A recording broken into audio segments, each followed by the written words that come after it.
Hello, welcome to the channel. My name is Joseph and I love film photography.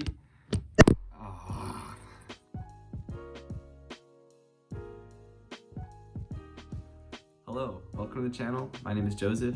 I love film photography and I thought I would start to make some videos about it since I can't be at school and I have to stay inside my house because of coronavirus and I don't have anything else to do. So I thought I'd make some videos about film and maybe inspire some people to start shooting film, or maybe give some tips to some people who already do shoot film. I don't know.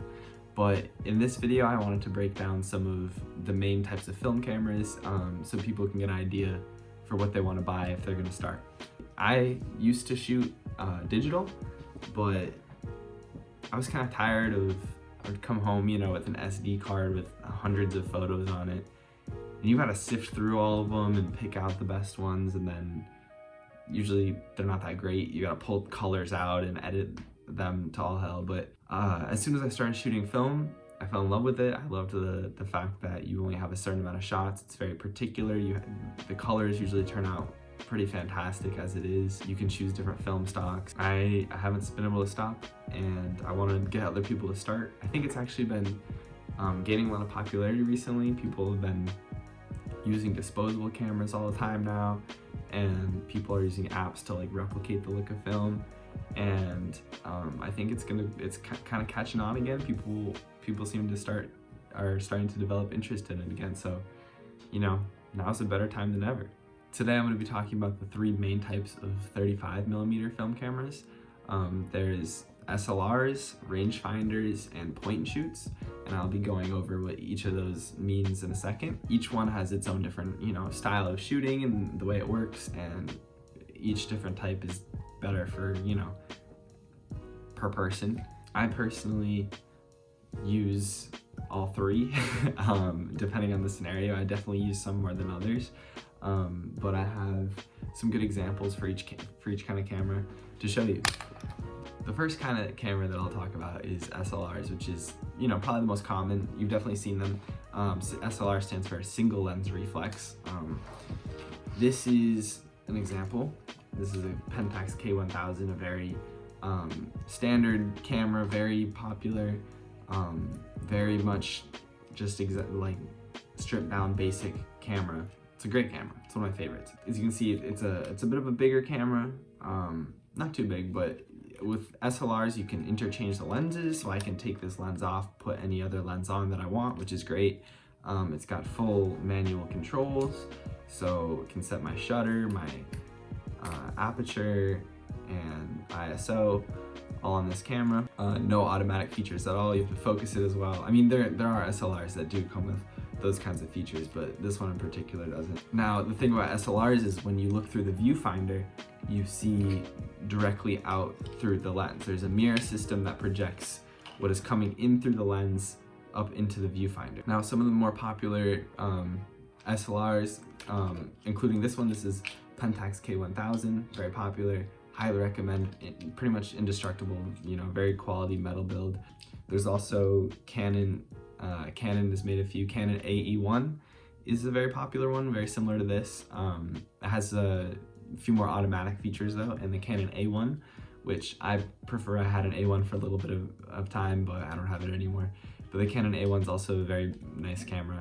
Would highly recommend that. I would pick up an SLR if you're looking to do more formal photography, like a photo shoot or going outside and you know, doing a photo day. They typically don't come with a flash, pretty much never, but you can get an external flash to put on the hot shoe mounts. Most of the SLRs have a hot shoe mount. You can mount a flash too. I typically use my SLR when I'm taking my time and I have a lot of time to take the pictures. It's not really as much my style of photography.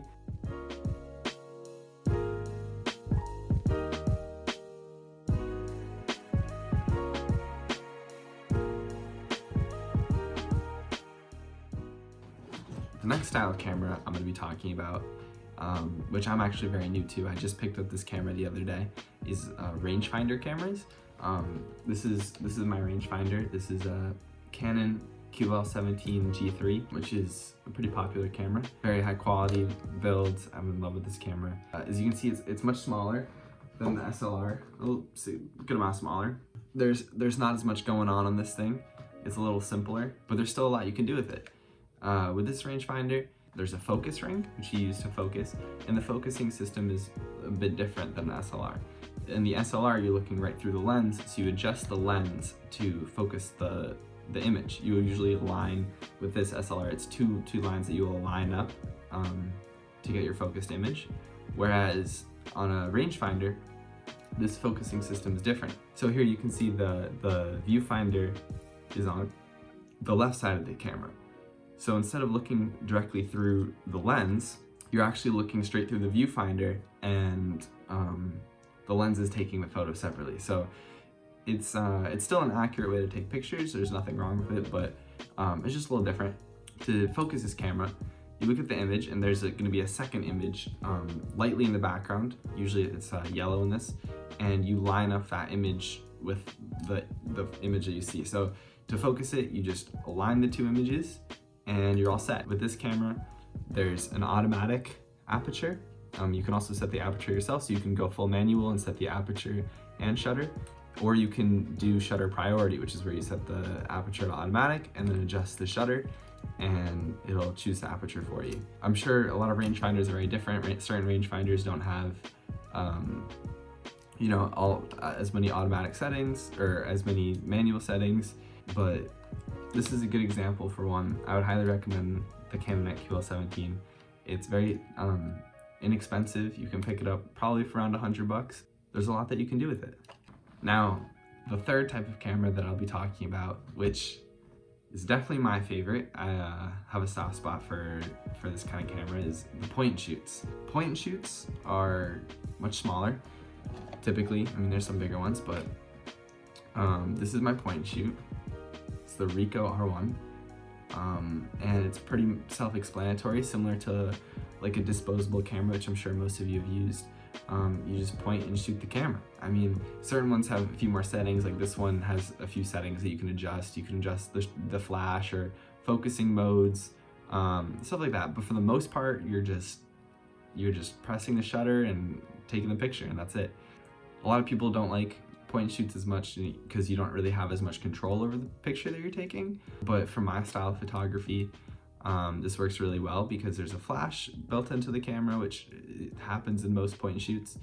Now, my style of photography is much more geared towards point and shoots, since I like to take pictures of my friends and people in action and people moving. It's hard for me to set up a focus or, you know, adjust the aperture and shutter all at the same time to get someone's photo while they're doing something. So I really prefer to use point and shoot because I can just go up, take the picture, and get out really quickly. Pictures still come out great. If you get a good point and shoot, that, you know, they're very reliable. This, you know, I've had some focusing problems. I mean, that's probably the main issue is focusing. You're completely relying on autofocus, which can, you know, hit or miss, but when it hits, it's really good. I'll put up some sample photos of pictures that I've taken with the point and shoot.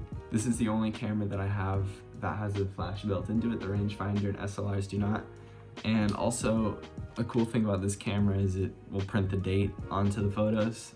You can set the date on the side and put the date in, which is, you know, a small feature. You can turn it off, but I really like being able to have the date on the pictures. It's like, I really like to capture moments and kind of be able to look back and see what was happening on certain days.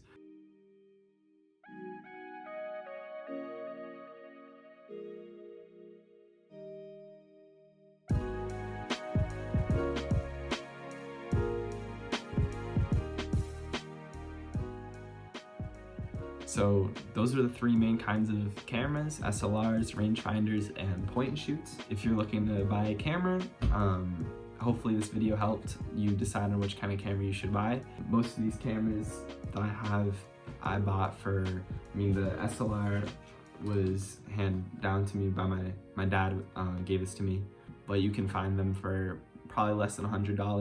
QL17 that I have, maybe a little more expensive than $100, and the point and shoot that I have is also over $100, but it's really easy to find cheaper alternatives. And I mean, the range is very large. You can find film cameras for $1,000, or you can spend like $10 the flea market, or I highly recommend going to your local thrift stores and checking out to see if they have any film cameras. It depends, a lot of times they won't, sometimes they will, but it's really nice if you can pick one up for like $5.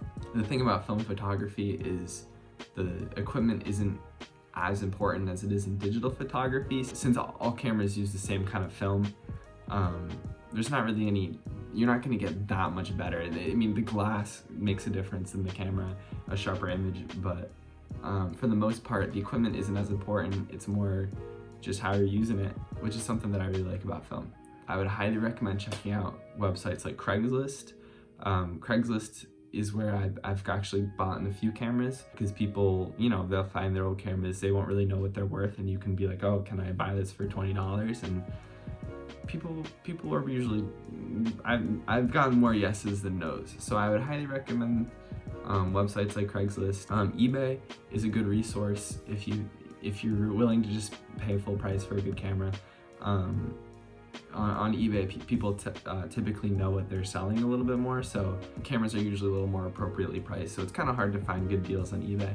I'm sure I'm going to make more videos down the line. I'll probably go into more detail about how to find film cameras for cheap, and I think I'll make a video on how to shoot film just for cheap in general, because that was kind of a turnoff for me at first, was, you know, money. So I think that's all that I have for today. I hope you guys enjoyed. I hope you learned something. Maybe you know what camera you want to buy now. Yeah, leave a comment down below if you have any questions. I'm sure I'll be able to answer. Thank you for watching.